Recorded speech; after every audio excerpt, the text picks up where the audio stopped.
आपके कंप्यूटर के अंदर ना एक छुपी हुई जबान है। सही में, एक ऐसी फंडामेंटल लॉजिक जो आपके हर क्लिक, हर स्वाइप को कंट्रोल करती है। आज चलिए हम उसी जबान को डिकोड करते हैं। सोचो जरा, आपका कंप्यूटर हर सेकंड में अरबों डिसीजंस लेता है, बिलियंस ऑफ देम। तो फिर एक सिंपल सा इफ देन स्टेटमेंट जो कोड में इतना कॉमन है, उसे स्लो मोशन में क्यों नहीं ला देता? परफॉर्मेंस अचानक ड्रॉप क्यों नहीं होती? यही वो अहम सवाल है जिसे हम आज एक्सप्लोर करने वाले हैं। तो ये है हमारा road map for today. Will start with the computers hidden language, फिर देखेंगे सिंपल लॉजिक और यूनिवर्सल रूल्स का फर्क। उसके बाद हम सीधे जंप करेंगे इफ देन प्रॉब्लम को सॉल्व करने में और समझेंगे कि हार्डवेयर को फ्लॉलेस कैसे प्रूव किया जाता है। और बिल्कुल आखिर में will take a peek into logics future. Alright, Section 1, the computer's hidden language. Basically, this is the invisible framework that governs, well, every single calculation. So, what's this hidden language called? Well, it's called predicate logic. और यही वो intellectual foundation है, वो बुनियाद है, जिस पर आज की सारी modern computing खड़ी है. It's a huge deal. Okay, moving on to section 2, simple switches versus universal rules. यहाँ हम लॉजिक की दो अलग-अलग जबानों को, एक्सप्लोर करेंगे। Okay, so let's break this down. सबसे पहले है propositional logic. इसे circuits की ज़बान समझ लीजिए. It's all about simple on या off statements like P and Q. Think of it as a single light switch in a room. It does its job, but you can't use it to create general rules for the whole house. Now, on the other hand, we have predicate logic. ये है abstraction की ज़बान. ये for all x जैसे powerful variables और quantifiers use करती है. इससे आप यूनिवर्सल रूल्स बना सकते हैं जो हर जगह लागू हों। ये उस एक लाइट स्विच जैसा नहीं, ये पूरी बिल्डिंग के मास्टर रूल की तरह है। Big difference, right?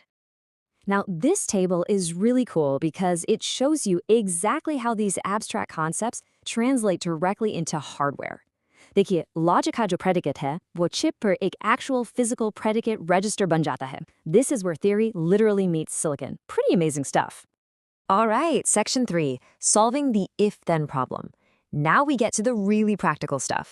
देखते हैं हमारी पहली बड़ी application, how logic gets embedded right into the silicon to make your code run way, way faster. So what's the big deal with if statements anyway? Well, here's the problem.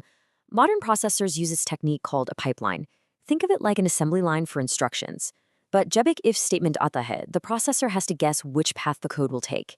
और अगर वो guess गलत हुआ, तो पूरी pipeline को खाली करके, फ्लश करके रीस्टार्ट करना पड़ता है. Imagine a factory assembly line having to stop and clear everything just because a wrong part was ordered. या कीमती वक्त और power दोनों का total waste है.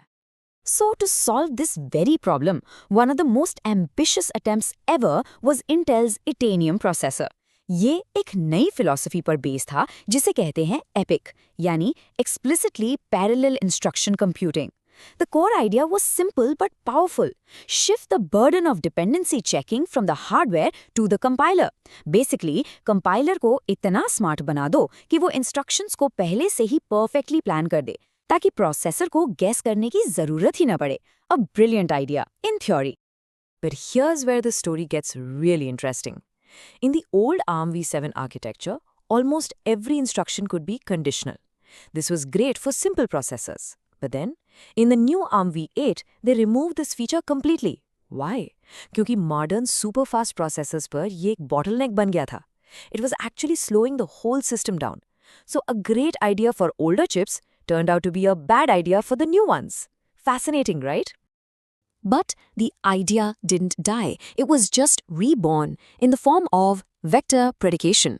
You see, in modern high-performance computing, a single instruction can work on thousands of data points at once. यहाँ traditional branching just isn't practical, तो इसके बजाय predication masks का use करता है to simply turn individual data lanes on or off as needed, all without ever stopping the flow. ये अब ARM SVE और x86 AVX512 जैसे advanced systems का एक absolutely crucial हिस्सा है.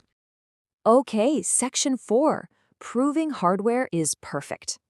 Now, let's completely switch gears. अब तक हम बात कर रहे थे logic inside the chip. अब हम डिस्कस करेंगे कि logic का इस्तेमाल चिप के बाहर कैसे होता है to prove that its design is absolutely perfect before it's even built.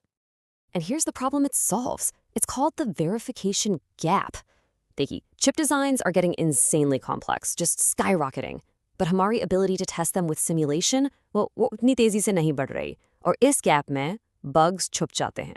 Simple testing is just not enough anymore. It can't guarantee a chip will work correctly. So what's the solution? It's something called formal verification. And methods like the Birch-Dill method use these really elegant logical proofs. Listen to this, it's pretty clever. If we take one step in the pipeline and then flush it, the result must be identical to flushing first and then executing one instruction. It sounds simple, right? But again, ye such hai, it mathematically guarantees that the pipeline is working perfectly. No guesswork. और यहाँ पर the open source movement is bringing a revolution, a game changer. Open ISAs like RISC-V have formal machine-readable specs. This allows for amazing projects like Kami, जहाँ designers can write mathematical proofs right alongside their hardware code in a system called COC. So what's the result? The generated Verilog, yani the hardware description language, is mathematically guaranteed to be correct. You're literally eliminating entire classes of bugs before they even exist. Okay, our final section. Logic's next frontier.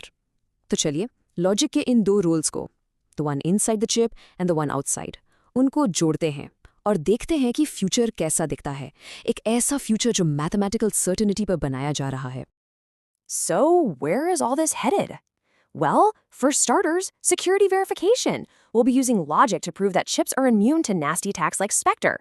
Then there's hardware-software contracts, building logical permissions right into the hardware itself.